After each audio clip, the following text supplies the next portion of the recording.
일반적으로 한 사람이 하루에 먹어야 하는 단백질 양이 표준 체중만큼이라고 해요. 탄수화물 자체가 나쁜 건 아니거든요. 너무 초저 탄수화물은 피해 주시는 게 오히려 건강에는 좋습니다. 어떤 방식이든 극단적인 식이 좋지 않다. 그렇게 할 거면 안 하는 게 낫다 생각합니다. 안녕하세요. 관리형 다이어트 병원의 시작, 당신 체중에 대해 같이 하는 고민, 강남 FM 의원의 안현지입니다. 강남 FM 의원의 전지현입니다.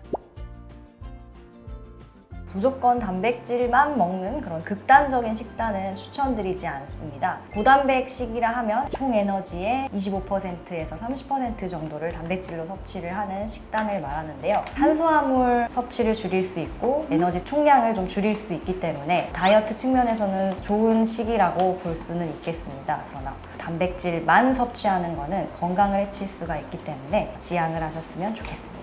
우리가 다이어트를 할 때 가장 조심해야 되는 거는 근손실이거든요. 기초대사량이 떨어지는 가장 지름길이기 때문에 일반적으로 한 사람이 하루에 먹어야 하는 단백질 양이 표준 체중만큼이라고 해요. 제가 이제 키가 164인데 표준 체중이 55kg라면 하루에 55g을 먹어야 되고, 근육을 좀 더 만들려는 입장이라면 표준 체중이 1.5배, 뭐 많게는 2배를 먹으라고 하거든요. 그러면 하루에 한 70g에서 100g 정도를 먹어야 되는데, 닭가슴살 한 봉지가 한 20g 정도가 되고, 단백질 음료라고 하는 것들도 한 12g에서 많게도 뭐 16g 정도 돼요. 그러면 닭가슴살 한 봉지를 하루에 3번은 먹어야지만 나한테 필요한 단백질이 충족이 되는 거라서 단백질을 일부러 좀 챙겨 드시라고는 말씀을 드리지만, 사실 우리나라 음식은 대부분이 탄수화물이잖아요. 너무 탄수화물이 과한 식단이어서 탄수화물을 좀 줄이려는 노력을 하면 적정한 퍼센트의 영양 섭취량을 섭취할 수 있다라고 생각을 해서 필요 이상의 탄수화물을 줄이라고 말씀을 드리는 편이고, 탄수화물보다 사실 더 중요한 거는 단당류나 단 음료 같은 것들을 줄이는데 조금 더 집중을 하시는 게 맞지, 단백질만 먹어야지 라는 생각은 옳지 않다라고 생각합니다.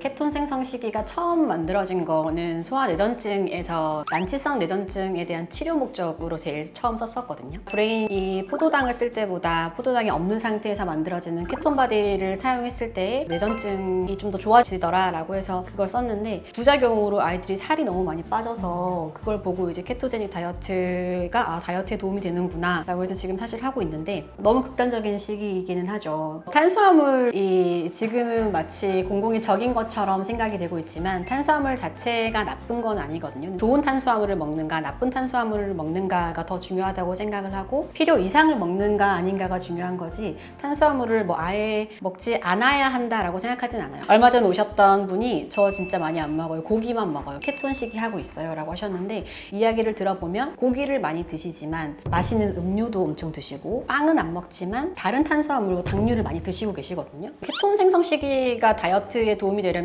포도당 수치가 낮아야 되는데 그건 사실은 안 지켜지고 있단 말이에요. 그러면 그거는 케톤 생성 시기인가 아닌가에 대해서는 한 번 더 되짚어 볼 필요가 있죠. 어떤 방식이든 극단적인 식이 좋지 않다. 그렇게 할 거면 안 하는 게 낫다 생각합니다. 총 에너지의 30% 미만, 그리고 하루에 130g 미만의 탄수화물을 섭취를 하는 것은 초저탄식이라고 하는데요. 그거는 오히려 이상지질 혈증을 일으킬 수 있는 보고가 또 있어서요. 너무 초저 탄수화물은 피해 주시는 게 오히려 건강에는 좋습니다.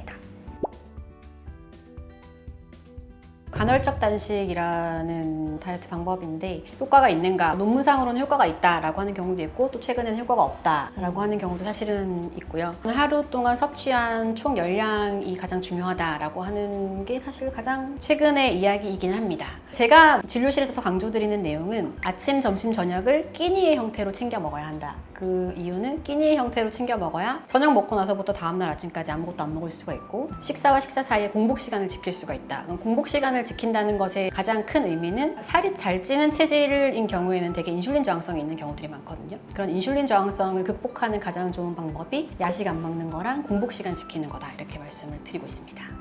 하루 중에 시간대를 정해서 그렇게 음식을 섭취를 하게 되면은 총 에너지 섭취량이 좀 더 줄어들 수 있는 그런 장점도 있고, 인슐린 저항성을 낮추는 장점도 있기 때문에 저는 하루 종일 조금씩 드시는 것보다는 시간대를 좀 설정을 해서 드시는 거를 좀 더 추천을 드리기는 하지만요, 정해진 시간 내에 내가 먹고 싶은 걸 아무거나 먹겠다, 이거는 다이어트에 전혀 도움이 되지 않는다 생각합니다.